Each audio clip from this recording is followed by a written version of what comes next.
Begin. We here. We're live. All right, welcome to the official BluePrint podcast, sponsored by Xbox, hosted by PlayStation, directed by Nintendo, while cross-playing with PC.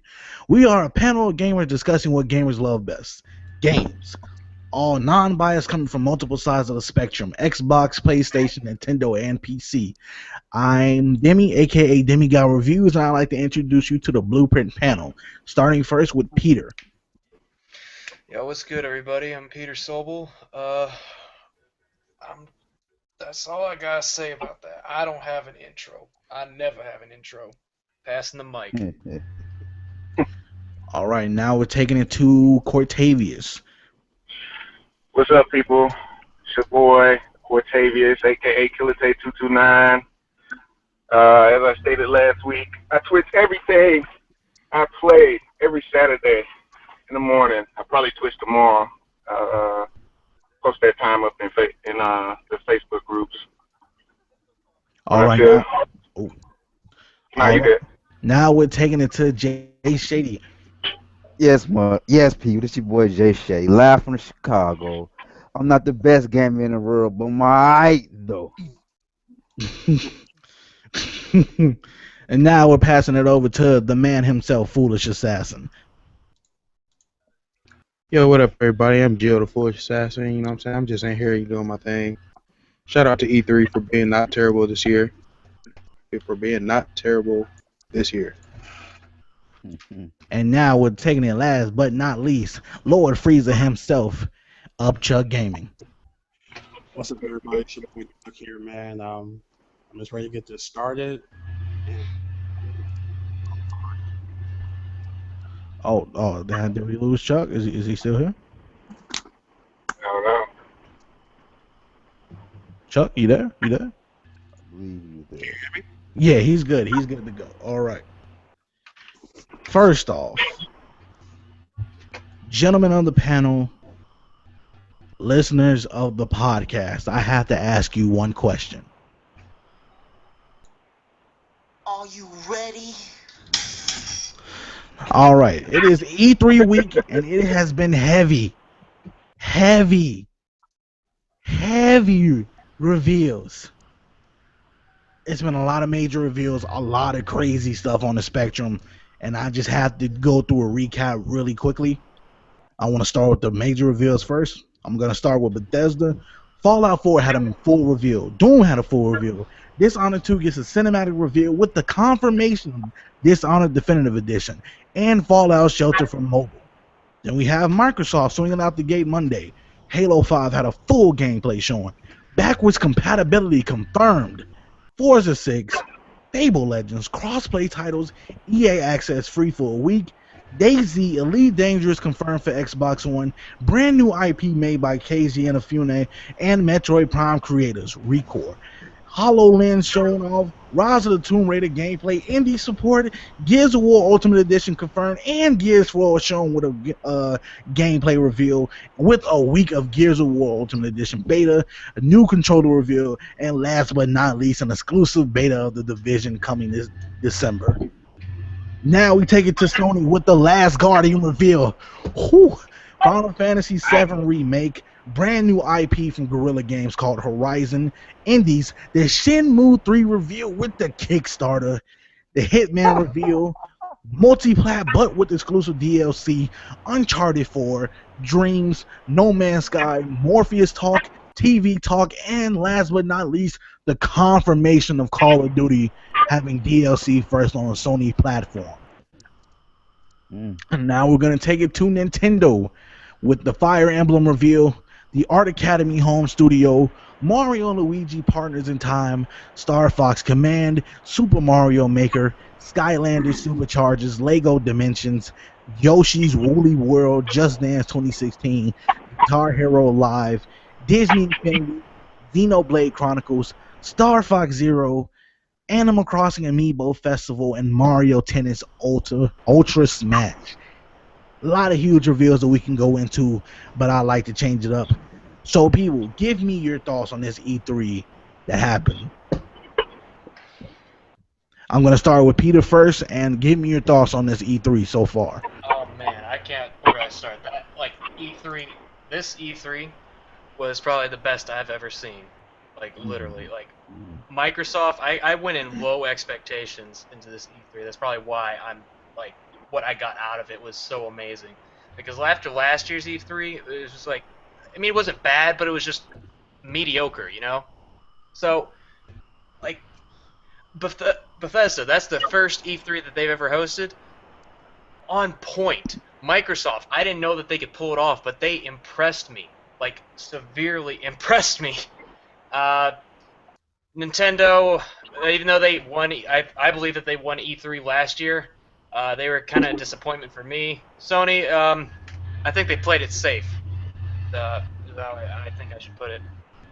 EA and Ubisoft, I don't give a fuck about. So that's all I gotta say about that. All right, Peter. Let me ask you, what were your top E3 picks for this year? Should I just do the top Top three? three, top three E3 picks for this Not the year. publishers, right? Not the publisher. You can pick anything you want, honestly. Oh, okay. Well, honestly, I'm a Fallout fanboy, so I'm biased towards that. So, just Bethesda's panel was amazing. Fallout 4. Um, I'm really digging the new controller by Microsoft, the new Xbox Elite controller. Uh, and The Last Guardian for Sony PlayStation. Okay. Cortavius, how do you feel about this E3 this year? Man, I was at the edge of my seat for Microsoft, Bethesda, and Sony. I mean, I didn't think Sony was going to impress me with much, but that remake of Final Fantasy and Horizon, that really shocked me. I was real happy about that. I'm a big Final Fantasy fan, so I was extra excited about that one. I almost wet my damn pants when I seen it. But that's about it. Nintendo, I kind of figured they was gonna not impress me at all this year. Um, what else? Oh, and Fallout. I mean, Fallout and Doom were two of the games that I actually wanted to see when they gave us that little 30-second view telling us of Doom, telling us it was going to be at E3. I was at the edge of my seat when they finally showed it. It looks great. Can't wait to play it. I was happy. Happy. It was good. It was good. Okay. What were your top three E3 picks this year? I would have to say Halo 5, Doom, and Horizon from Sony. Those are my top three. Okay. Before we continue on with this topic, I'd just like to welcome William Cheney Wartsky to the group chat. Proud to have you on the podcast, man. I'm glad you could join the show. Hey, thanks very much. It's all good. I'm glad to be a part of all this everything. All right, you're gonna have to wait your turn for this topic, but going back to what we were discussing, Jay Shady, how do you feel about E3 this year? E3 was amazing, man. I gotta go with. Oh man, I'm gonna say Microsoft won it in my opinion.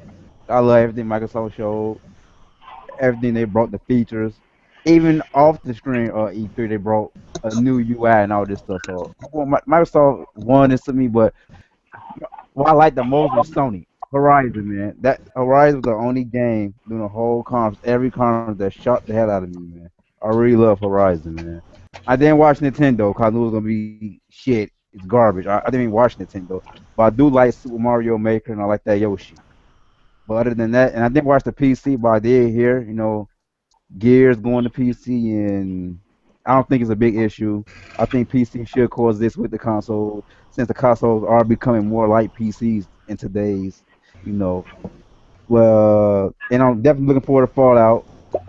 And Doom, I don't know about Doom. Doom looked horrible to me. I didn't like Doom, man. I didn't like Doom. I didn't like. Whoa, shots. The blasphemy. Those are fighting words, sir. Blasphemy. Yeah. It was a great. It was a great. Everything was great, man. Everything even except Nintendo. Okay, well, let me ask you, what were your top three E3 picks of this year? Horizon #1 definitely. #2, I'm going with Halo 5. #3, I'm going with Uncharted. If I put Uncharted with Tomb Raider, 'cause I love both how both of them look. So I'm putting them even at number three. All right, moving on. Foolish Assassin. How do you feel about E3 this year so far? I feel that at least every company outside of like the secondary companies like EA and Ubisoft, they really stepped up their game this year. They learned from their mistakes last year. Well, except for Nintendo. Nintendo just But yeah, Sony and Microsoft, they didn't come out talking about sales figures and shit like that, which is good. Which is really what they focused on last year, which is really weird. So I'm glad they came out the gate showing games. I'm glad they came out the gate showing what the consumers wanted to see. For the most part, there are some games they left out. Obviously, Microsoft came out with that tweet a couple days ago about how some of their biggest games will be shown at this E3. But they did come out the gate. They did show some really fantastic things. So did Sony. Uh, Nintendo not so much, but again, overall, this E3 was better than last year. I would say this probably was the best E3 we got within the past 5 years. Strong words, strong words. So, what would you say would be your top three picks from E3 this year? Top three, number one, the fact that Bethesda came out the gate and show at least maybe 40 minutes to an hour of Fallout material. Just that alone, that's obviously set at number one. Number two, even though I'm not a big Microsoft guy, that HoloLens they showed, that was amazing. I gotta give Microsoft their props. That was amazing. I'm really and I want to see what they can do with it. Uh, we are 2 steps away from being able to play Yu-Gi-Oh in real life, guys. Just be on the lookout for that. And True that. and my number three, I gotta give it to Sony's Horizon. I really like games like that. I like big open world kind of post-apocalyptic games with archers and shit like that. So yeah, that'd be my number three. All right, moving on to Chuck. How do you feel about E3 this year? I just thought E3 overall was amazing. I haven't been entertained like that in a long time from E3. It's like you get like the typical run and shoot things from these companies, like you said, with the Devil's Secret and all that. It wasn't really none. I actually expected that from Sony. And that's really good that they kind of overlooked that. I mean, they kind of know they're winning already, so they don't need to speak on that. Everybody showed good games, man. Nintendo. I do like Mario Maker. I mean, I was watching that Nintendo Championship, and it was pretty cool. It looked like it's very challenging. I think overall they failed. I think that,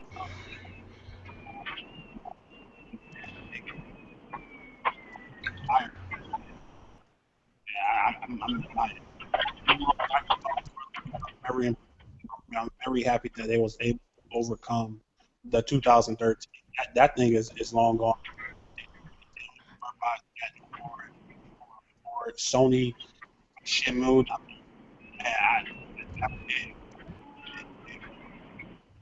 Final Fantasy. I'm not really into that. I know people agree with that. That's good. Oh, Chuck, you seem to be cutting out, bro. Big time. Can you hear me? Yeah, you good. You good Okay. now. Okay, yeah. Well, overall, it was just a good show, though. And what would you say are your top three picks from E3 this year? My top three. Wow, that's hard, man. I'll say number three would be. Number three would be Ghost Recon. I'm a huge Ghost Recon fan.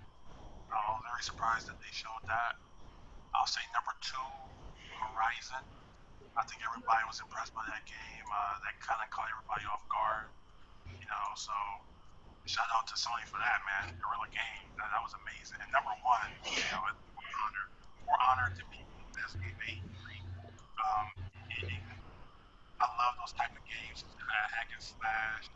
They got the player too, it makes it even better, man. So I think For Honor to me, the best thing at E3 this year, hands down.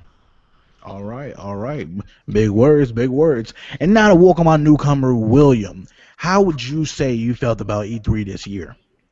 Can you hear me at all, or am I not good? You're solid, good. bro. All right, good. Just wanted to make sure. So I'll start from the beginning. Sort of, Microsoft had their thing, and I was like waiting for that since I like Microsoft the most. I have all three of them. And when Halo 5 came on, I was having plenty of moments. I was sort of getting the feels on the inside. And then Um, just seeing everything that was there, what Phil said over the course of the few months, he said that there were games coming and there were plenty of new games and all that shit and everything.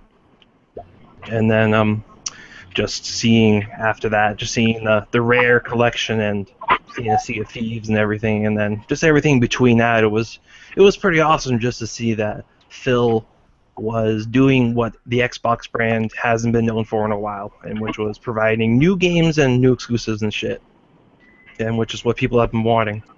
And then what was it? EA was after that, I think. Yeah, it was EA. It was. EA was after that. I was kind of going in and out between that, and then but I did see the Battlefield. I did see the Battlefront stuff, and I thought Battlefront looked pristine. I was looking at everything in the rocks and everything, and just was like, this is really good looking, just from how it looked. But I know that everyone's complaining about the content and what stuff is in there, but I think with how Titanfall was and how Battlefront's looking, it could be the same thing where there's not a lot of content, but the game could be really fun to play.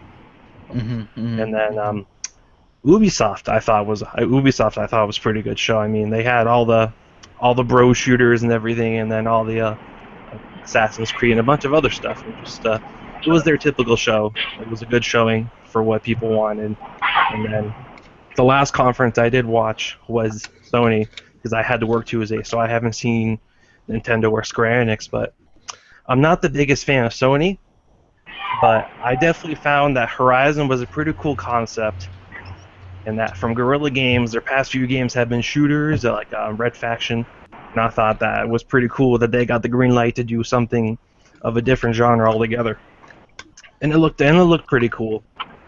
And then I didn't get to see The Last Guardian very much, sadly. Okay. So, what would you say are your top three picks of this year? Obviously, Halo 5 for the feels.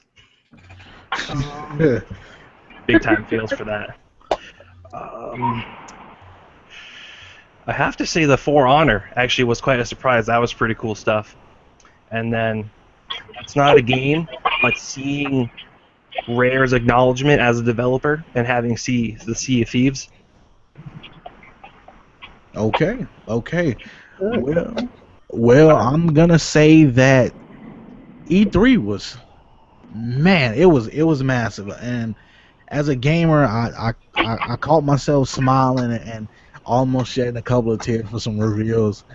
It caught me off guard. I'm glad that we actually getting gaming and not all this PR talk and gadget functionalities and all this talk. I'm glad we just stuck to our guns this year, and that was gaming. And I have to say, Microsoft swinging out the gate like that, man, that's what we needed from them. That's the reassurance that we need. Phil Spencer has been in the office for a minute, and he has been collecting and just doing all the right moves. And honest to God, Sony blew me away. And I'm not the biggest PlayStation head. I will play their games, but I'm not the guy that's gonna rep them. But man, they had some cool titles at that conference. I didn't catch the Nintendo one, and I caught like the last 15, 20 minutes of the Square Enix one. And whew, some of those games were looking amazing. I say my top three picks from Microsoft, I'm gonna say that in one particular indie, Cuphead. It has that 1930s animation going on, and it just looks so good and so fun to play.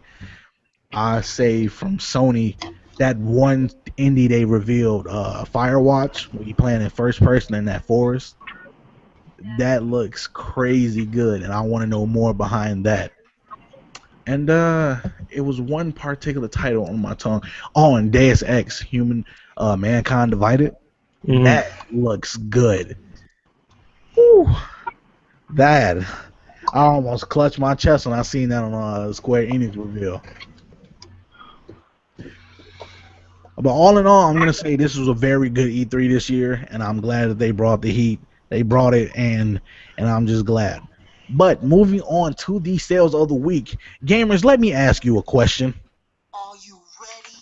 We have sales coming from Microsoft and Sony. Now I'm going to start with the PlayStation 4 sales first. Alien Isolation is $30. Battlefield 4 is $17. Battlefield Hardline is $35.99. Call of Duty Advanced Warfare Digital Pro Edition is $69.99. Contrast is $6. Counter Spy is $8.99. Destiny Digital Guardian Edition is $49.49. Diablo 3 Reaper of Souls Ultimate Evil Edition is $34.79. Disney Infinity 2.0 Edition is $15.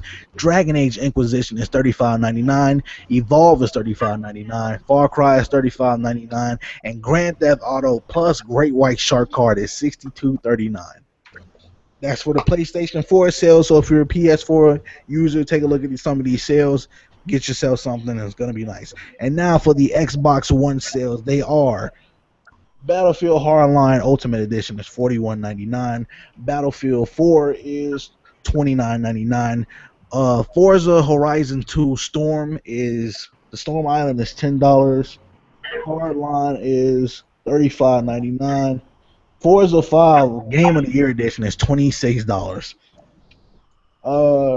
Guacamelee Turbo is $3.75. You cannot beat that. So if you're an Xbox One user, take a look at some of these sales and get you something nice. And now we're going to focus into our topics.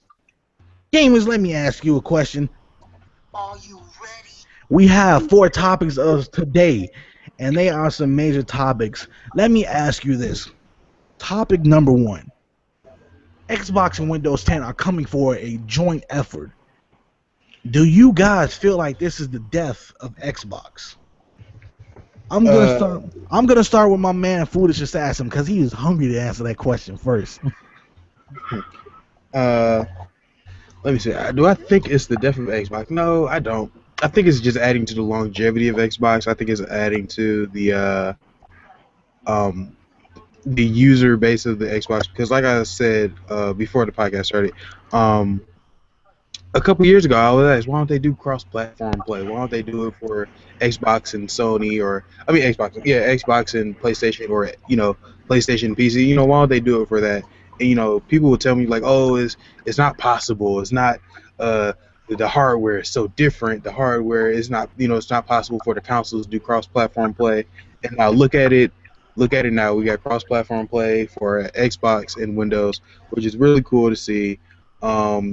It opens up the doors for, it's like, if you look at it, the Xbox as a whole was like a closed ecosystem, right? Everyone pretty much knew everybody, just kind of like that. It's like, it's like one planet, right? We have an Xbox. Now adding on to the cross-platform play with PC, you just opened up a door to a whole another planet for information and gaming to go back and forth, which I think is really nice. So I don't see it as the death of Xbox. I mean, if they do it right, it's not going to be the death of Xbox. So that's pretty much my thoughts on it.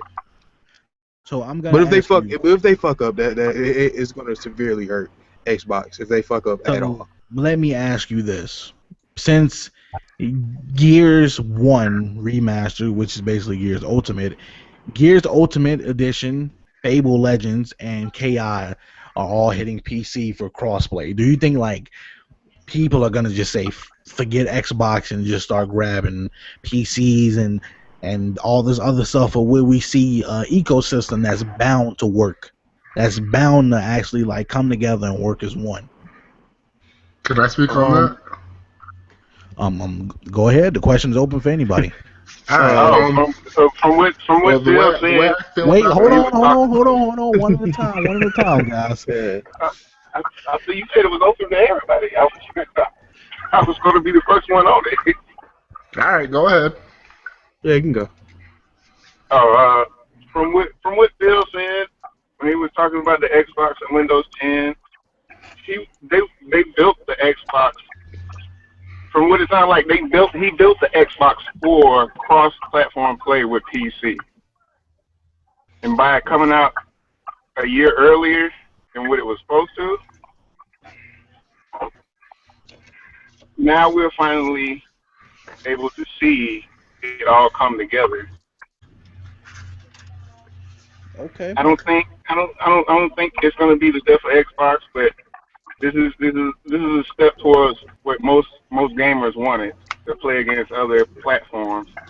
to see who is actually the best gamer out of all three platforms. Well, my take on it is it's like a double-edged sword. You know, you got two ways to look at it. See, it's only going to be the death of That's all I Xbox got. is it's only going to be their death is if they bring all their new IPs Hello? like straight. Hello. Yeah, Hello? we're good. We're good. Yeah, it's Yeah. gonna be it'll be the death Yeah, of Xbox if they were it's to. not much to say about that. I mean, it's Oh! Interruptions! Interruptions! Let them speak, man. Let them speak. But like I was not saying, much it's oh, to say about that. I mean, it's Um, whatever. who got the Is floor? somebody else talking? I'm sorry if yeah, I'm yeah, talking yeah, over. I yeah, can't hear him. yeah. Somebody else is Yeah. talking, bro. Oh, my bad. I can't hear him. All right, well, go ahead. Split screen. You got the floor.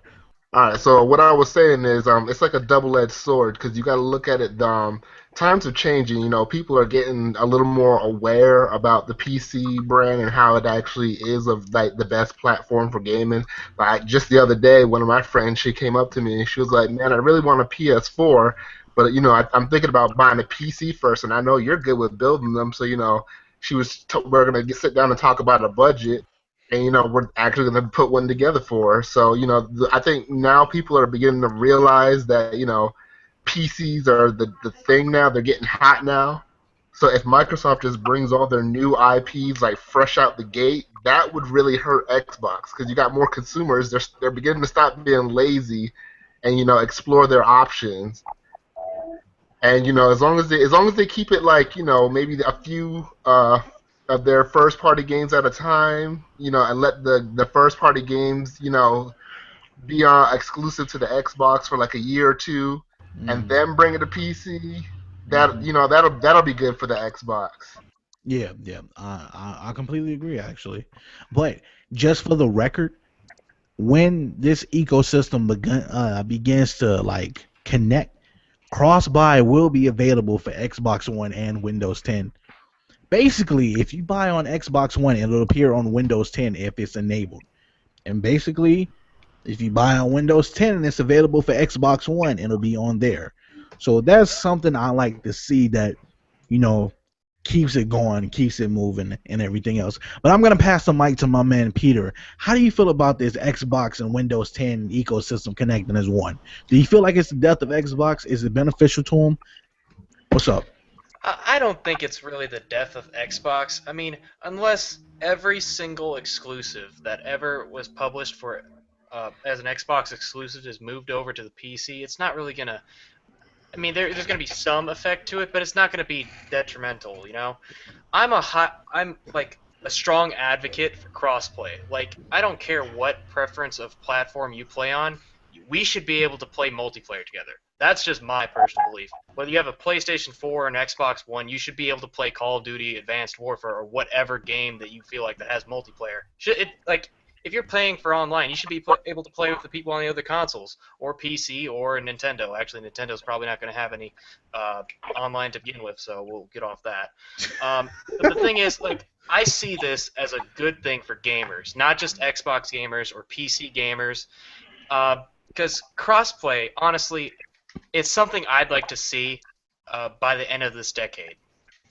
And Windows 10 and Xbox being able to like share games or share content in games, you being able to stream your Xbox games onto your PC, I feel like that's a step in the right direction and for universal crossplay. Because honestly, at the end of the day, we're all gamers. We're not just Xbox gamers, PlayStation gamers, Nintendo gamers, whatever.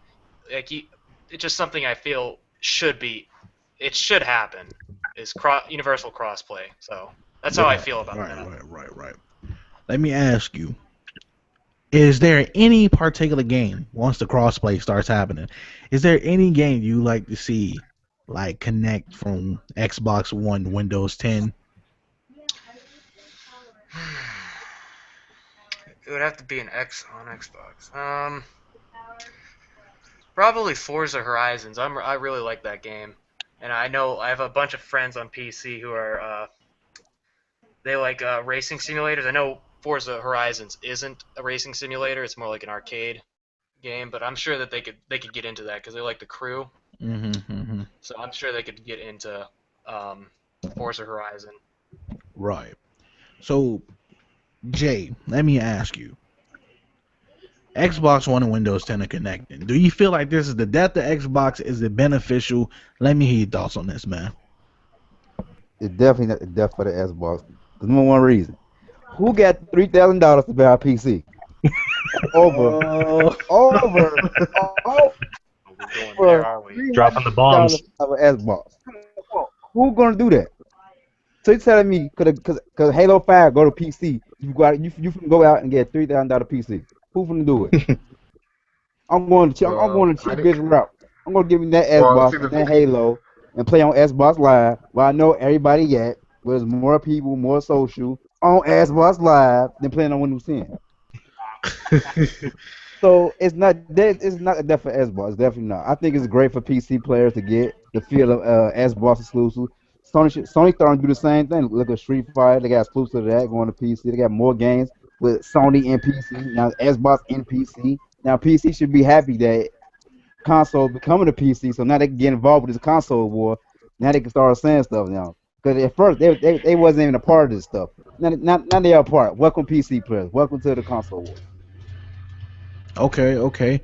Do you feel like PC is getting more like added more into the console circle now that consoles are going towards that route? Yes. Because we have a lot of things from PC that's moving over towards us as well. Right. Like for let me take it over at E3 for example. If you notice when Fallout 4 got announced, they also talked about the Fallout Nexus, where you can grab mods from Yes. PC, Right. Right. bring them onto the One and PS4. I feel like we're going into that ecosystem where PC can be fluent with PS4, Xbox One, and we're starting to all come together as one beneficial system to each other. Right. But I'm gonna pass the mic over to my man William. How do you feel about this Xbox and Windows 10 ecosystem combining right now? I actually am going to kind of like add on to what Peter said. He pretty much has the same thoughts I do. I mean, I'm not a PC gamer. I'm a console guy. I know he does PC more than consoles, but I actually think it's the next step. I've been saying this for even before these next consoles came out. I have a friend who probably plays his PS4 as much as I do my Xbox, and I can't let him borrow games or we can't play together because there's no you can't do PS4 versus Xbox players, but you could. But with this Xbox PC, that could potentially bring the next step, and the next step in the what is it? The industry. This is the next moving step. I feel like is the start of it. Mm-hmm. Mm-hmm. Okay. Well, is there any particular game you'd like to see like combine and collide together Xbox One and Windows 10? Um, I mean, there's nothing that's come out yet that's like really wowed me. I know. I mean, I'm interested in seeing what Killer Instinct does. I'm interested in seeing what Gears does, and what the first one was, the Fable Legends. That definitely interested me because it was the first one announced. So I want to see how it works with that. Okay, okay. And then last but not least, I'm gonna pass the mic to my man Chuck. How do you feel about this ecosystem coming together? I think it's a good thing. I've been wanting to play against these guys for a long time. They claim to be good at Oh, games. you're low, bro. Come closer to your mic. Can you hear me? We good? Little bit. Are we good? Can you hear me? Yeah, you're good to go. All right, cool. Now I said I like the fact that I'll be able to play against PC guys. You know, they claim to be good at games, so we'll be able to test it out going forward. I really like the fact that Killer Instinct is going to PC. I think it's going to broaden the player count. It put the game on a bigger pedestal. You know, similar to not similar to Street Fighter, because Street Fighter is so huge. You know, but KI is going in the right direction. You know, that's a remake, and I'm really excited, man. I actually like it. I don't have like a Windows PC or nothing like that, but it's a good step in the right direction. Okay, okay. And I can't even ask you that second question because I already know what game that you would like to see, and KI is already one of them. So, all right, moving on to the second topic. And yes, this was inspired by Shenmue and the recent events. Kickstarter. Is it getting used in the wrong manner? I'll go first on this. I actually have something like interesting to say about it. Okay. Oh, you have the floor, man. All right, so when I saw it come up in Sony's conference, I personally think it was a big PR stunt, and it's a big PR stunt that worked because after it reached its $2 million, it came out with an announcement that Sony was partnering and was going to help publish it. So I think in this Kickstarter case, having them come out on stage and saying go help us out to start it, it was a good move. But at the same time, it was a nice big PR stunt, and without it, it wouldn't have gone anywhere. So I think in terms of cases is that if developers do the same thing next year at their E3s and have their own Kickstarters, Kickstarters could end up getting accomplished more quickly, and then something could happen. So I think it has positives and negatives to it, but it depends on the person that you're looking at. I agree. Peter, tell me, what are your thoughts on this? Do you feel like it was used in the wrong manner, or do you agree with how they did for Shenmue funding? I don't think they really need it, but at the same time, they didn't really abuse it because I know that they're going to actually make a game with that. There's some Kickstarters that are honestly just in it for the money, similar to like how Xbox gamers will see this eventually with like their game preview. Is that on Steam we have something called like early access. We'll have games that'll just be in development for years and years, but they won't actually finish the game. Same thing, kind of like with Kickstarter.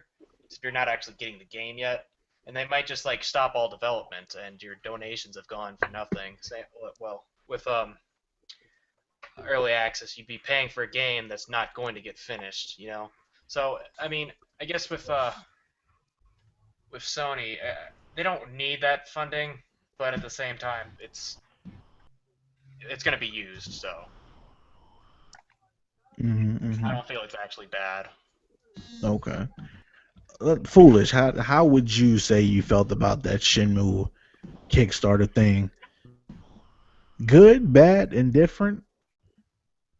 For Shinmu, right? Because my Yeah. yeah, okay. Um, when they came up on stage and they announced Shenmue 3, I was like, all right, yay, Shenmue 3, and then it's like official Kickstarter has been launched. I'm like, wait, what? So, I was like, wait, so you're on Sony's stage at Sony's press conference at E3 for Kickstarter? That doesn't make sense to me.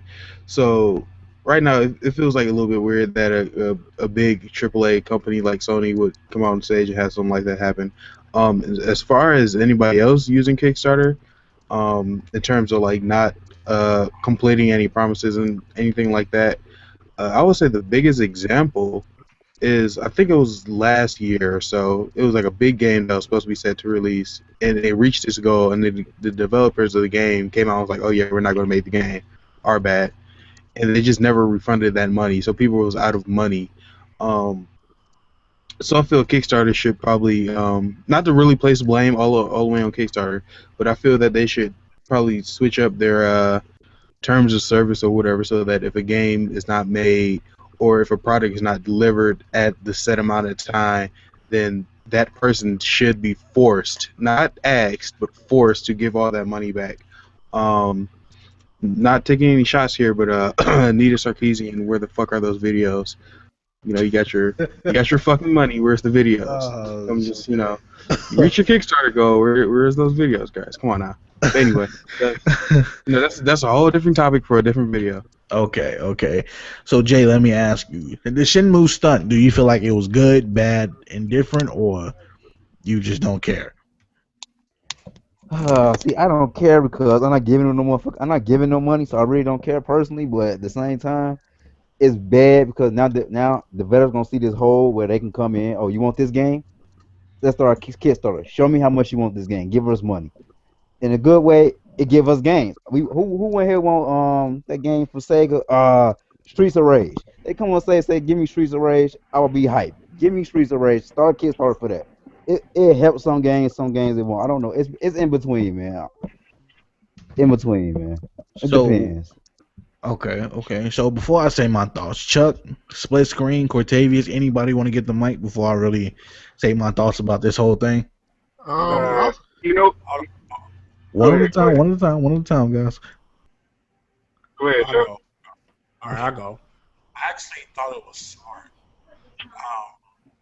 Sony, like I said, they had everything going for them right now, and the fact that they was able to fund the money that fast is very smart because people always want to feel a part of it. And now when Shenmue gets made, they feel like they was actually a part of it, and the game is going to sell a lot. So I thought it was a smart move by Sony. Do I agree with it? You pay for what you want. That's how I look at it. Make money to make money. What I'm saying? So I feel like the fans won, Sony won, and they're gonna make this game that's gonna sell a lot of copies. So I thought this was a smart move. Okay, okay. Cortavius, you want to say something about this, man?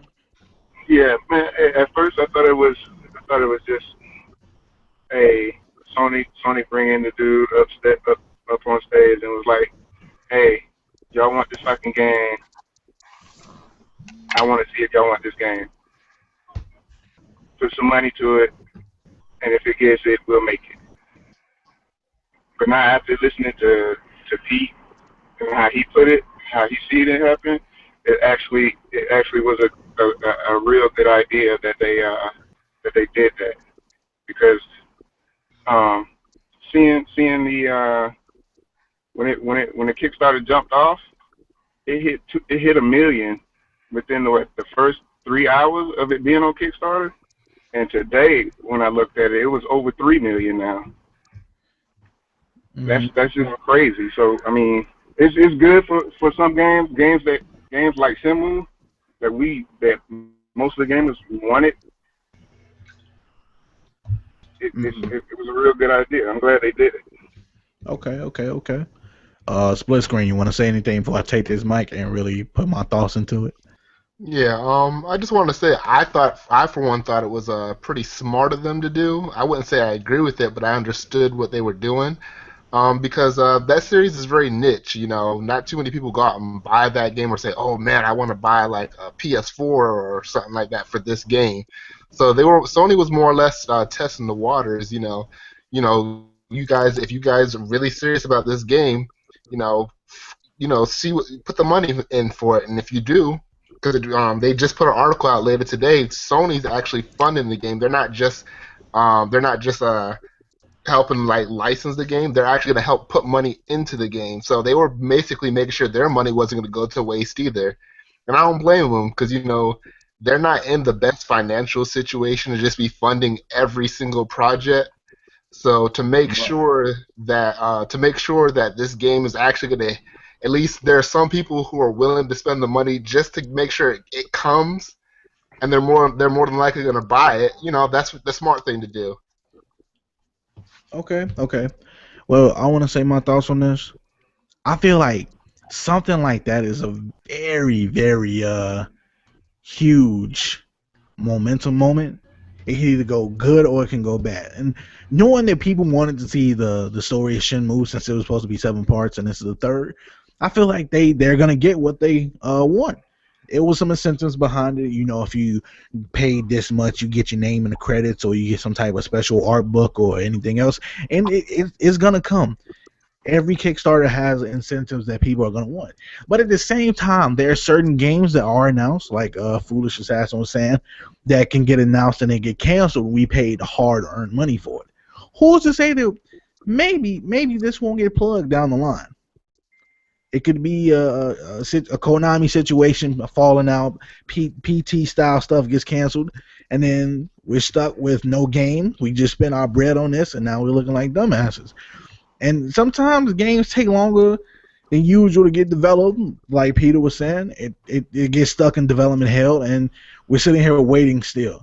Like I've been waiting for this one game that Sharia, whatever it's called, for a while now, and it still hasn't dropped. And I've been putting money towards stuff. I put money towards that. I put money towards Mighty Number 9. I'm glad that's coming out. But I feel like while smart, this could be a very, very harsh double-edged sword. It could have went good or bad. But I'm glad it's coming out. I'm glad that Shenmue is coming. I'm proud that people funded this and supported it.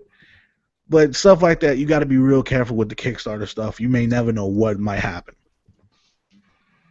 And now moving on to the third topic. Is Nintendo losing its foothold with this gamers? Nintendo. I wish it. Recent, Can I start this one off? hold on. Let me speak on it. Let me speak on Okay, it. okay. Recently at E3, they announced some titles that weren't looking up to par. And there's been some backlash for a specific title, a specific Metroid title. So how do you guys feel that is Nintendo really losing its staple hold with its gamers? Who wants to take the mic first? Let me get the mic first. Let me get the mic first. All right. I would like to, before I say anything, I would like to say, any of the live listeners that's listening to this, if you are a strong supporter of Nintendo, you might want to click away right now. If you're looking at this after it's posted, you might want to just skip over my rant right now. You might just want to skip over it. I feel that Nintendo is making all of the wrong decisions. Okay. Strong words. Dun dun dun. And that we, as Nintendo fans, have grown up. They don't understand that we are now in college. We are now starting families. We are now having kids. We are now getting married and all that. They don't understand that. They think, oh yeah, they got up on stage and they showed all these kid games like we're children, like we don't understand. They dumbed it down, like, oh, these gamers, they don't need online. Who needs online? We need to keep them safe. They don't need that online. No, they're going to get hurt by the evils of the world. Like, yes, they are losing a foothold with their gamers. They are so focused on keeping everything safe and PC, and that's politically correct, not the gaming platform. They are so focused on. No, there's nothing wrong with things being cutesy or whatever, anything like that. I still play Pokemon games, but I'm just saying, when that's the only thing that your platform is known for, when that's the only thing you're willing to put out, and that's against what your own fan base is asking for, then yes, you are losing a foothold with your game, with your audience. You are losing. You are inevitably going to kill yourself if you're not going to listen to the people that support you, the people that throw you money into your wallet. You are going to eventually just burn out and die. And Strong words. no one wants that to happen. No one wants it to just be Sony, Microsoft, and PC. We need that Nintendo. Nintendo has been there since pretty much the beginning, and to see them make the decisions they are making now, that is incredibly stupid. It's like seeing someone that you know your whole life. They got straight A's in every class. They got all types of scholarships, and then they go on to become a drug-riddled stripper. That's kind of stupid. You don't want to see that happen. You don't want to see them go down that road, and that is what is happening with Nintendo right now. Nintendo is just got out of high school with those straight A's, all those scholarships, and now we're watching them move towards becoming a drug-riddled stripper. They're not even a good stripper, not even like $1,000, in Vegas stripper making millions and buying nice houses and going on lavish vacations. No, they're just drug addict strippers, and that is not something I want to see Nintendo become. There's still potential in Nintendo. Don't get me wrong. There is still potential in Nintendo, as we saw with Bayonetta.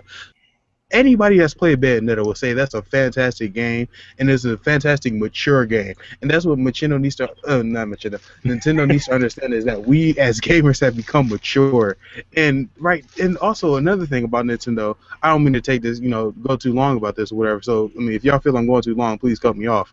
But Nintendo needs to stop with this whole, oh, you're taking money out of our wallets by supporting us with a couple months back, right? They came out just a guy on the internet. He put out a Super Mario 3D, Super Mario 64 HD remake, right?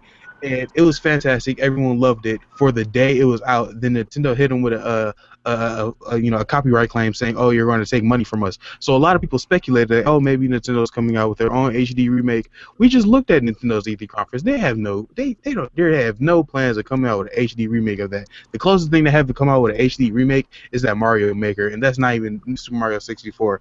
But also they start taking down Pokemon not remakes, but fan created games, homebrews. They started hitting people with copyright claims saying you're taking money away from us. Y'all not making these games. Y'all not adding in these features that are within these fan made games. So what is Nintendo, man? Just stop fucking up. Just stop fucking up, Nintendo, because while we still love you, please stop fucking up, because we're after a certain point, it's going to come to a point where we just going to be like, you know what? No more Nintendo.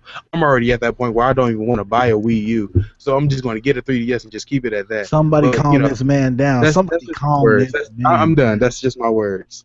Somebody, somebody calm this man down. Foolish assassin. Man, that was like an A+ college paper. No, Yeah, yeah. he telling the truth though. I think he just summed up all of our thoughts on that topic. Yeah, It's gonna he be telling the truth. no need to go forward. That's the same thing. All Nintendo needs to do is make me a Pokemon game on the Wii U that isn't trying to be a portable game.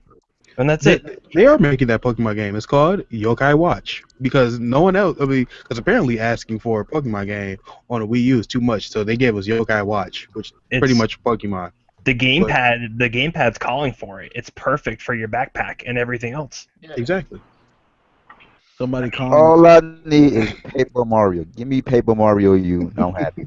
I'll go So you buy know what Wii I U right now. you know what I see that Nintendo is doing? They're putting all their best games on the 3DS. Yes. Oh, yeah, they don't care about the Wii U. They don't care about Yeah, that the system. Wii U is just there. You said they working on the next one already. This system hasn't been out 3 years, and you're already talking about they working on the next one. They already know this is a failure. They're not gonna put Metroid on this.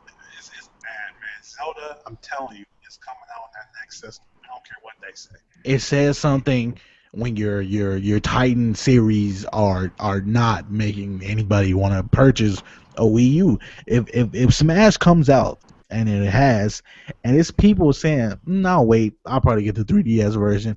If that is being said, that says something about your console. They should know that. They should know that from. I hate to bring up sales, but if you look at the freaking sales chart, the 3DS is fucking skyrocketed above the Wii U. The 3DS is selling on their own par with consoles. That Pretty much. really says something. I mean, the Wii U is getting obliterated by the 3DS. Not only that, it's like the 3DS version of Smash came out before the console version, so that lets you know right there how much they care about the Wii U. You know, The 3DS version is getting the Smash DLC before the Wii U. Come on. Well, I mean, Hyrule Legends, the Hyrule Warriors game that comes out, is getting all the DLC plus new characters. Is the Hyrule Warriors for the Wii U getting the new characters? I don't think they made that announcement. I'm not sure. I don't think it is. Now I haven't heard it. All I seen was the Street Fighter and Dragon Ball Z characters coming to Smash. When Goku comes to Smash, that's like the only character half the people will use. Yeah, Goku and Vegeta. That's it. All right, guys. Let's move to the last topic of the night. So, with certain titles being revealed at E3, The Last Guardian, Final Fantasy VII Remake, Shenmue 3, will they live up to the hype? I pray to God they do. I feel some of them might. It's hard. And certain games have so much hype. I mean, let's look at Watch Dogs, man. Watch Dogs had more hype than any game I've seen in a long time. And while it was a good game, it wasn't there. You know, it wasn't there. You know, like the side missions was kind of repetitive. The main story was actually good, but it just didn't live up to what they said it was going to be. The online was just all wonky at launch. You know, you couldn't hack your friends' games. They added it like 6 months later. It was just a, you know. So you gotta watch with the hype, man. Like the hype games don't, for the most part, they don't really live up. You know, but if you're like a fan of that series, then you're gonna bypass all the problems. You know, it's like Xenoverse. I'm a fan of that series. I know it has problems, but I'll still play it because I like it. So it has a chance to. I hope it do, man. Shenmue, I'm definitely buying that. You know what? I'm going to keep it 100% honest here. I'm going to say, as long as people have been demanding this, Final Fantasy VII won't live up to the hype. I'm sorry. I'm sorry. I'm sorry. Oh, those are strong words. Yo. That's stronger than Yeah. my Nintendo rant. They coming for you. You're ready for the pitchforks of your driveway. I Yeah, guess. you gonna get some emails. I might You want gonna to get flagged hire for some shit. bodyguards. Watch it right now. Watch it right now. And I'm not saying this. I am not saying this because I am a Final Fantasy VIII fan. I'm not saying this because I like everything else besides Final Fantasy VII. I am saying this only because of the fact that it's been so demanded.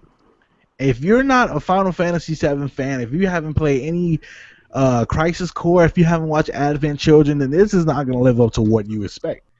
They might. I feel like they're gonna change some things around for the bad and turn it bad for the people that want it to be the straight classic remake they want it to be. Yeah. I feel like I- a lot of people are living off the nostalgia wave of how good the original was, and they're gonna expect the same thing from this, and it's gonna be changed around to the point where people dislike it. That Yeah. I agree with. You know why it wasn't one of my top three? Because they announced Final Fantasy VII for the past 3 E3s. And this one, I know, as much as I hate to say it, I know they're going to change up the battle system, which is fine. But I just know it's going to be a fucked up way that they do it, and it's not going to be as good as everybody remember, and Now- everybody going to be so disappointed in it. Now, do not get me wrong. I am a thorough lover of Final Fantasy. I've played 1 through 13, and I love this series. It's one of my favorite all time series. I love it. I love it to death. But I just feel like 7 will not live up to the expectations that people have for this. They're expecting these beautiful graphics. They're expecting the same old classic gameplay, the same old classic exploration, and things are going to get changed up for either the better or for the worse. And I feel like it's going towards the worse. Demi, let me ask you. I feel as long as they keep the material system the way they had it, it should be good. I mean, oh, go ahead, Chuck. Hey, Demi. Okay, so somebody like myself who's not really familiar with the Final Fantasy franchise, or whatever, will this be like a good entry level game to get into? Should you play like the ones beforehand, or how what do you think about that? I say start with this one, and then or start with 10 and either work your way down or work your way up. I say 10 is a very good starting point if you're new to the series. If they ever release the remaster for Xbox, that would be a lot. That would be good for a lot of people. Yeah, but I don't think it's I mean, I've got the remaster over here, a few feet away from me for my PS4. So But I might I pick feel- that up. I might pick that up. I feel like Final Fantasy X is a good starting point. You might not like 10 too, but 10 is great. But I will answer about the Final Fantasy VII remaster or remake stuff. So I think what's going to happen is that, again, I do agree with the nostalgia train. I think a lot of people are hyping off of that. That it's going to be a copy and paste with Kingdom Hearts 3 graphics. Oh, But or like whatever the newest engine that Square Enix is using for their CG character renders or whatever. But I think it's going to be a lot of the same game. They're going to change around some stuff with what the new material is that came out after 7, like Advent Child or whatever you said. They're going to add that in for consistency's sake. And then Tetsuya Nomura hasn't made a turn-based game since 10 and 10-2. He's worked on Kingdom Hearts, and they're all the real-time battle systems. So he's going to free flow. use that. He's going to use that for the battle system, I think. You wanna know what the messed up thing is, man? The real fucked up thing gonna be none of these games coming out. Why y'all hype about it? None of them coming out, man. Neither. None of them. 10 years. 10 years. Not this year. Final Fantasy Yeah, is they coming out just started on 7. 5 years from now.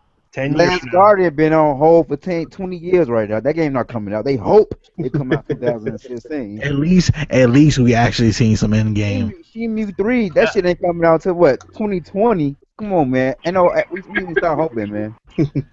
They're hoping for a next year release with the last Sony one. showed that shit because they had nothing else to show. They showed them games, brought them on stage. They ain't got nothing else. Last Garden looked like shit, man. shit. I didn't like nothing I saw Oh, about that game. A oh, little ass boy playing with a fucking nasty ass mouse. That game looked We don't. horrible, man. I didn't like it, man.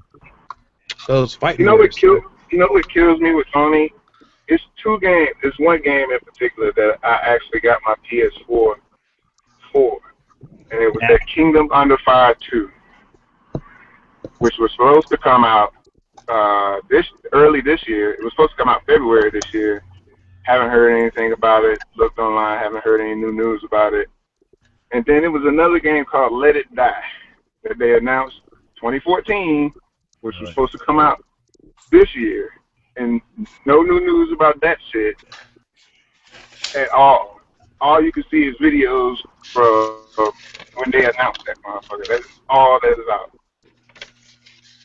And you ask any of the PS4 freaking fanboys about it, most of them ain't even heard about the game. All this shit Either is one of them. conceptual. strong words, strong words, strong words. I mean, it's true what he's saying. Sony has a tendency to have a record of showing games and then not putting them out for a long time. Like they let them go through their cycle. So they'll announce them, and then like 3 or 4 years later, they'll show some gameplay saying, "Here it is. Here's the story of What it." an agent at? Oh shit! Don't bring that up, man. Don't bring that up. I will admit though, as a Sony dude myself, I will admit where the fuck is God of War 4?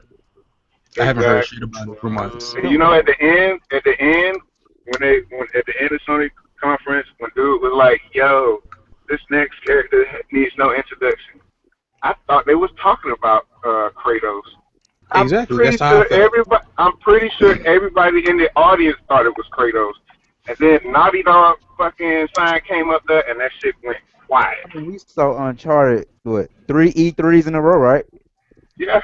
Why? We done had gameplay of the shit in freaking the Tokyo Game Show is when they showed it, didn't it? PlayStation Experience, and then they showed the gameplay that past E3. They only showed gameplay twice. Yeah. Last year was just a trailer. Okay, Chuck. For the clarification, and so the hype. Yo, Split, you don't got nothing to say, Peter? Split, Peter? No, you got nothing to say? Yeah, should I get on this?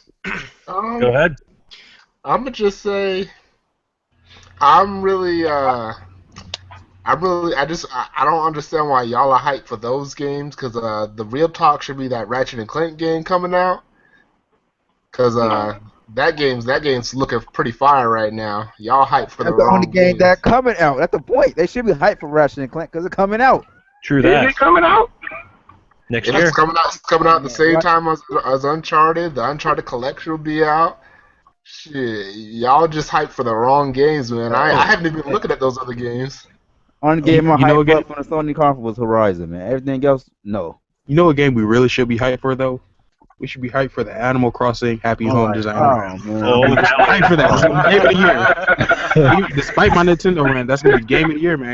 We gotta get those meatballs. Gotta get those meatballs. No, that Mario Maker. Oh God, Let's Game of the have- year. Mario Maker. Let's have Peter's thoughts on this, man. Do you feel like these games will meet the hype? Here's where I feel about like games being released with hype. If the game has a nostalgia like effect to it, for instance, like if there are fans of the previous game iteration, the people who have that hype for the game are probably gonna be fine. But the hype that's like the aurora of hype that surrounds the game that pulls people in, like I'll just say Fallout 4 for example, because I'm a Fallout fan, but I know a lot of people aren't. I feel that, and this could be applied to any game, but like I'm really hyped for Fallout 4. Some people aren't, and I guess some people will buy it not being hyped, but they're just they just want to feel what the game's about. I feel that those people are not going to enjoy the game. Like if on the game Watch Dogs, there were no previous games in the series, and it was just it wasn't a good game. So it's with like The Last Guardian, I feel like that's going to be a success with the fan base. Halo 5 is going to be a success, but I think like that their formula is running dry, so that the new Halo players are probably not going to like that game. That's how I feel about the hype. Like, hype is built, or hype will satisfy people with nostalgia. That's Yeah. how I feel about that. Yo, you know another game that got like a lot of undeserved hype, and it even got a collector's edition. The Order, man. Like, how the hell did the Order get that collector's edition? Oh, It's a shots. What collector's is it that you edition. collecting with the Yeah, order? it was like 150. It was like $150. What are you That's, collecting with the order? that's what I'm saying. You collecting movies now? Wait, is it? $150 for a 4-hour game. Wait, Oh, it's not a oh, game. It's a fucking movie. shots, Fire. shots. I'm gonna have to It's tell got y'all. that cinematic aspect ratio. Put It's the got put the pistols black down. No, lines. put the pistols down. No more shots. No more shots. Alright. Please. It was a good game, guys. It was a good game. It was just a nice entry to the series. Come on, guys. Okay. I think it had a really good lore and stuff, but man, they really should have focused more on like the gameplay aspect. Okay. So hype. I'll say my words about this. Hype is a good thing, also a bad thing. Too much hype can either fuck up a game or make a game great. And excuse me for cursing, but I feel like that's what needed to be said. As in regards to The Last Guardian, I feel like that's gonna be a success. The games behind it, Shadow of the Colossus, Eco. Even though I haven't played Eco, I played Shadow of the Colossus. Game was amazing, fantastic. That game is gonna do what it needs to do. Final Fantasy, I am so scared that it might not live up to everybody's expectations. Cause it's You know what? that's the pure. Hold on, bro. Let me Yeah. that is the pure nostalgia train running for everybody, and the same goes for Shenmue 3. While Shenmue is a fun, fantastic story, the controls weren't that great, and all the characters weren't as lively as people were making it to seem to be. It was a QTE fest, and I love Shenmue. Don't get me wrong. I played it a lot. I printed out like 39 pages of a guide off GameFAQs one time. I remember those days. I applaud that. and I feel like those two are the biggest nostalgia games people are running on. If it changes up, I will eat my words live on the podcast, and you can mark me for that. But I feel like those are what people are just going off based off memories, and they're not remembering all the bad about it too. Interesting. But before we move on to this last topic, does anybody have anything else to say? All right. Go ahead. Go ahead. All right. What I feel like, I'm not trying to say Horizon. Everybody is looking forward to Horizon, right? For PS4, like that game's looking good, That right? game does Me, look great. it's looking good. I'm not saying it's gonna be a bad game. I'm just saying like it has the formula for what happened with Watch Dogs. Now I don't know that. I don't know that at all, but I feel like the hype is similar in like regards to like Watch Dogs. I'm really hoping it's not, because that game looks amazing, but I just feel like it's a likely possibility. Like it's possible it could be the next Watch Dogs. Well, what developers doing Gorilla. that game? Gorilla. Actually, no, I take that back. I like Gorilla. Never mind. Forget that last 30 seconds. Oh my god. Edit that out. Can I add in my words real quick? With the hype for 7, I think the old school players, the ones that played it back in 95, 96 when it came out, it's not going to be as great to us. But for the ones that didn't know anything about 7 but watched Advent Children and thought that was the best shit ever, and now it's going to finally play 7, it's going to be real good for them. But for us, the OG players of that, it's not going to be the same. We're going to be very disappointed. That's what I feel about that. Strong words. William, you have the floor. I have never played Final Fantasy VII, or most of them for the most part. I played 13. That was kind of my first one. So seeing this remake for 7 definitely piqued my interest. But Are we like on the final thoughts section, or what section are we on? It's been so long since we've been updated. We're just at the final thoughts. We're wrapping up about this last topic. Oh, final thoughts in general. I'm sorry. It's just like what do you think? Do you think it's gonna meet the hype? Is it gonna meet the standard? Is it not gonna meet the standard? Is it gonna be a disappointment to people? It's kind of hard to say what's going to be what. I mean, for what it's worth, I actually really liked Watch Dogs, and most people didn't. I liked the fact that Ubisoft addressed that our current day society is phones, and we're all looking down at our phones, and then as soon as something happens to our phone, shit hits the floor. So I mean, at this point, any sort of hype can go either way depending on the person. So I don't have a specifics on what's going to be hyped or what's going to be down, but I think the nostalgia thing with Final Fantasy and Shenmue, I think for those people, they're going to play it and they're going to enjoy it for what it's worth. But in the case of whoever said the newcomers, I think it depends what they're looking for in the game and what they see and what they research, and depends on how that interests them. I mean, most people nowadays, the biggest selling game is Call of Duty, and a lot of people like that fast-paced stuff. So, and I know Shenmue and Final Fantasy and those games won't follow that, so they may not get those people that want that attention-grabbing style of games. Okay. So, I don't know, but I think that's it, and it may not answer the question, but that's what I think is going to happen. It gave me a general perspective of what you thought, so I completely understand. So Okay. I see Foolish is itching. I'm gonna let you answer this. Then we got to move on to the last one. All right, my fault. I feel that only a certain titles added to the hype. Like Uncharted, I feel that's probably gonna meet the hype, or it's probably even gonna surpass the hype because when was the last time Naughty Dog made a terrible game? Yes, that's just something to throw out there. Yeah, so Last Guardian probably is going to end up meeting the hype. Probably some of the indie games for the small hype they get, they're probably going to end up meeting the hype. Yeah, so only a couple of them probably going to do that. Also, those Animal Crossing games, those definitely going to meet the hype. Buy those amiibos, guys. Remember, Oh go out and my buy those. God. I love That's amiibos. last time. I love amiibos. I'm putting that out there. Go out, just remember, guys, spend all your money on amiibos. That's all you got to do. Okay. So before we get out of here, we usually go through a thing where we say what we're playing and what is our epic gaming moment of the week. I'm gonna start with Will. What are you currently playing? What is something epic that happened to you? Oh, jeez. I bought Fable Anniversary on Steam, and I got it during the Steam sale, so I got it with all the DLC for $13, and I started playing that. And then I'm going through Tomb Raider to get the achievements in that until Batman comes out next week. So that's what I'm playing. And then I've been playing Rock Band 3 again, drumming for the most part. So that's what I'm playing currently. So what would you say is your epic gaming moment of the week, man?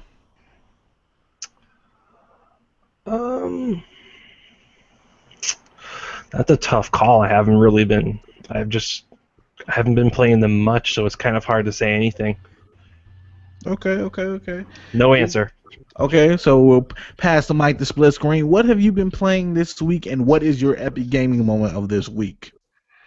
I'm gonna transition between a few games 'cause I got the Final Fantasy X and X2 for PS4. I'm trying to hurry up and platinum Persona 4. Um, I'm trying to also get the platinum for Bloodborne. I'm almost done with that. And my epic gaming moment of the week would have to be I was playing a little bit of Last of Us Online, and my team we were doing all right, but we were beginning to fall behind, and I just saw the whole team just sitting in this corner. The whole team, like all four members, were just sitting there. So they didn't even see me. I just came up behind them, threw a Marvel, hit them all, and picked them all off. I think one person rage quit, and we got it all on footage. Nice. Okay. I'm gonna pass the mic to Peter. What have you been playing this week, and what is your most epic gaming moment of this week? I've been on Smash on 3DS, grinding through the characters, trying to get all the trophies, and Also doing that one remake of Star Fox 64. I don't really have any epic gaming moments of the week though. Yeah, we got to throw down in Smash. Mm-hmm. All right, Mm, mm. add me in chat. Okay, okay. Call outs right now. Woo. Damn. Let's do this. Okay, okay. Cortavius, what have you been playing this week, and what is your most epic gaming moment of this week? I've been still been playing ESO. It's finally letting me log in, so I'm quite happy about that. Uh, my epic gaming moment was when that Gears of War beta came out and chainsawing 5 dudes in a row. This shit was just Oh man. exhilarating to me. Oh, dude, I haven't Oh, been able to chainsaw a motherfucker in I don't know how long, and it felt so good to do it on my Xbox One. all right. Jay Shady, what have you been playing this week, and what is your most epic gaming moment of this week? Well, what I've been playing this week have been Fallout Shelters Oh my god. and Gears of War Beta. The Whew. epic moment. I had 2 epic moments. And Fallout Shelter, everybody fucking died. When I turned it back on, everybody dead. I left the game overnight. Overnight, I left the game. Came back, everybody dead, man. Everybody. See, I told you. That's why I love the Fallout Shelter game. This game nice. See, I Send told people you out, you they couldn't die, be. man. I told you couldn't be in my squad of State of I Decay. sent We 2 all females fuck out, around and they die. died also, man. Like this game epic, man. If you don't got Fallout Shelters, man, you Androids, y'all missing out. Go get an iPhone right now. I'm cool. Trade in y'all phones, get an iPhone, man. And on Gears, I went 2-6. That's the best I did in Gears. So I'm happy. That's something to applaud. Yeah, I'm glad, man. I'm a PlayStation guy liking his Xbox. You know, I'm still PlayStation all day, but still, I love my Xbox. Okay. Foolish Assassin, what have you been playing this week, and what is your most epic gaming moment of this week? Shout out to Steam for allowing me to be able to pick up that Hotline Miami. If anybody out there has a game PC and kind of on the fence about picking up Hotline Miami, I definitely recommend anyone to pick it up. That's what I've been playing pretty much this week. My epic gaming moment, since I've been playing a lot of Hotline Miami, is not dying, because you're going to do a lot of that in Hotline Miami. So that game is fun as hell. I just can't recommend it enough. It's a fun game. It's just great. It's a ridiculous story. It's a nice little throwback to the late '80s action movies. I just pick it up. Just pick it up. Just no matter what you're on, just pick it up. Just pick up the game. Okay, Chuck, we're coming to you. What have you been playing most this week, and what is your epic gaming moment of this week? I've been playing a little bit of WWE 15, some Madden, epic wipe with the Nasher. It was. I wish I could. I said Xbox record that. Forgot you couldn't record nothing, and that was pretty pissed about it. Yeah, man. I'm having fun with this beta, man. Gears of War, it's on and popping. I can't wait. August 25th. Exactly. Okay. I say for me, I've been playing a lot of Titanfall thanks to the free EA access trial of this week. That's good stuff. Good I'll stuff. be on that today. And most epic gaming moment, I was in my Titan. I was playing with the Atlas Titan, and I got out. I rodeoed one Titan while my Titan was fighting another Titan, and my Titan blew up, destroyed the other Titans, and I got the jump kick after I launched from one of the other Titans. I wish I could have caught it on the cam because it was so raw. You didn't record that? I didn't record it. You didn't say Xbox record that? I was screaming in shock because it happened. Man. What was it? It was so epic, man. I wish I could have said Xbox record that, but I was sitting there in shock that it came together like that. And with that being said, guys, I'd like to thank you to the official BluePrint Podcast panel. You guys are great. Shout out to GBG Gamerholics. We game here. All Fighter Gamers R1. Xbox Nation. You guys are great. Thank you for listening. And with that being said, we gone. And yes, people, we're not the best gamers in the world, but we alright though. Yeah.